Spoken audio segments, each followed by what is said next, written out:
I've been thinking a lot about healing and kind of our approach to healing or what it is.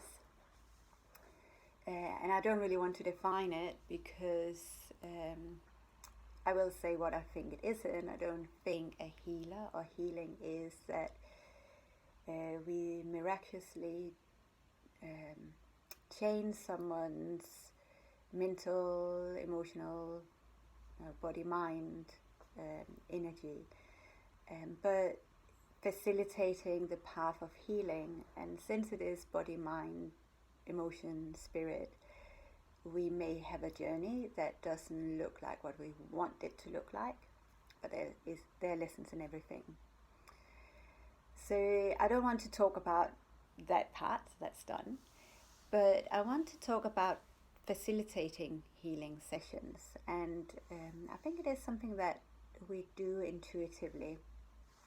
We facilitate it because if someone is upset, we might just, pat them on their back or hold their hand or just hold on their arm to support them.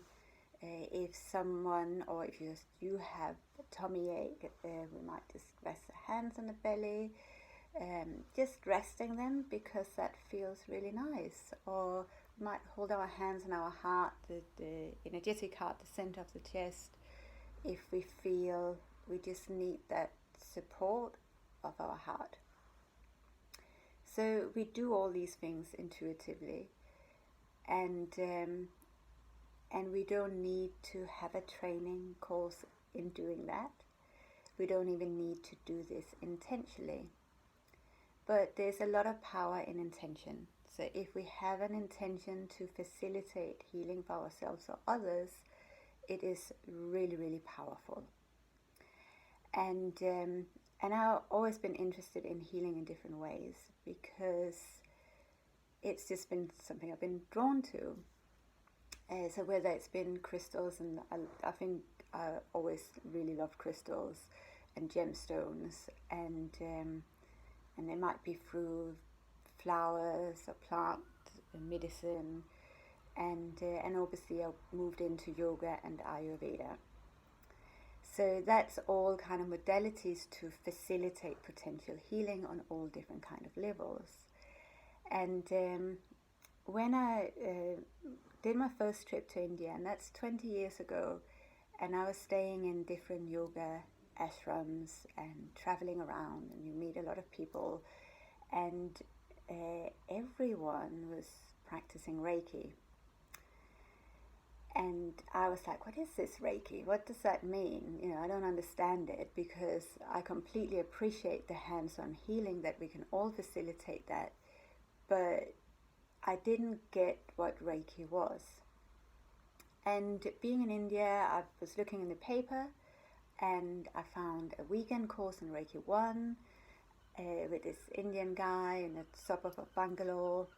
And I thought, that's fine, why, instead of waiting to come back home and do like an introduction workshop or evening talk on it, let me do the weekend course and I'll get my Reiki 1 certification. So I did the course, and very interesting, but also a bit overwhelming. I understood the theory behind it, but I didn't really get it. I didn't get, you did a weekend course, that the attunement, and then you were suddenly a healer. So I thought, okay, that's fine, I'll just kind of digest it a bit, and I signed up for Reiki 2, which is where you learn the symbols, and again, the same thing. It was just, for me, I think it was just overwhelming at the time as well, and even after doing Reiki 2 and starting to practicing on myself, and I was trying to practice on others, but I felt like a fake, because how can you do a course and you're a healer? I just, it's a weekend course. And I did, later on, when I was more in the industry of complementary therapies, I had all these people saying, oh, I'm a Reiki master, I'm a Reiki 2, you're a Reiki 2. And I just thought it was just very odd, because for me, it was like a big thing. If you're a healer, you have an apprenticeship and you do all these different things. So that was my own judgment and how I was thinking it could look like. So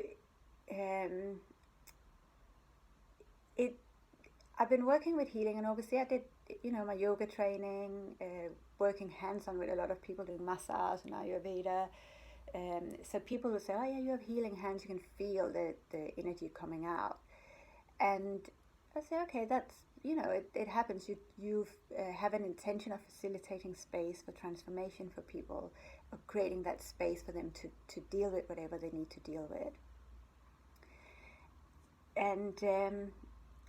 And it wasn't really until I read a fiction book, nothing to do with Reiki, nothing to do with healing, a book called The Painted Man, which was a book my husband was reading, a fantasy kind of novel, and I was reading it as well, about a guy who was drawing symbols on his body. So he was a painted man because he was painting all these symbols on his body to take the qualities and the energies of these symbols.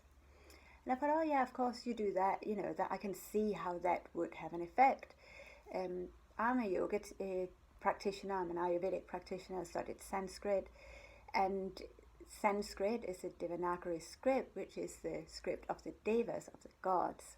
So those symbols that's the script has a really strong, powerful meaning, and I felt that very powerfully when I was studying, and I was doing the symbols, saying them all the time in my Sanskrit class, and through yoga and Ayurveda and mantras.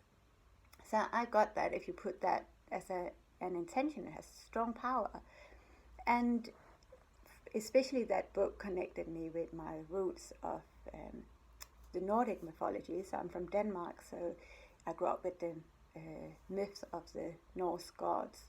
And Odin was hanging upside down for 9 days and 9 nights from Yggdrasil, the tree. He was hanging upside down, and he saw the runes, and the runes have powerful meaning and powerful symbols, and you use them as well in magic or in other ways to create, to draw on that energy. And it was only really through putting all of that together, I was like, okay, so that's like the symbols in Reiki. It's just different symbols. It's a master who was meditating, found that healing practice, set up a system, because systems and a routine and a formula is always very effective, and then you can play around with it. So it was through that connection and starting to get more Reiki treatment myself, offering it, practicing on myself, and working with a woman who is also very what's the right word, just very kind of, you have it already, it's there already, and once you start, your intuition will take over. So that kind of, the judgment I had around it definitely disappeared, because it's just a different way of doing it. It's a formula, and it is highly effective, and a lot of us need that structure. And then, just like with massage, you learn a routine, and then you just do your own thing, because you feel what's going on in that body you're working on. Same thing when you teach yoga, you might have a formula, but it's not your voice until you start to do it. So so I am really happy that I am starting to actually offer this as a practice as well. So you can have Reiki or healing treatments with me as well, which is super powerful and can be part of body work as well. And it's part of who we all are. So that's my thoughts, 10 minutes of thoughts on Reiki and healing. So if you have questions, I'd love to know, and if I can answer, I will. But you are very welcome to ask me questions about these things too. So thank you for watching.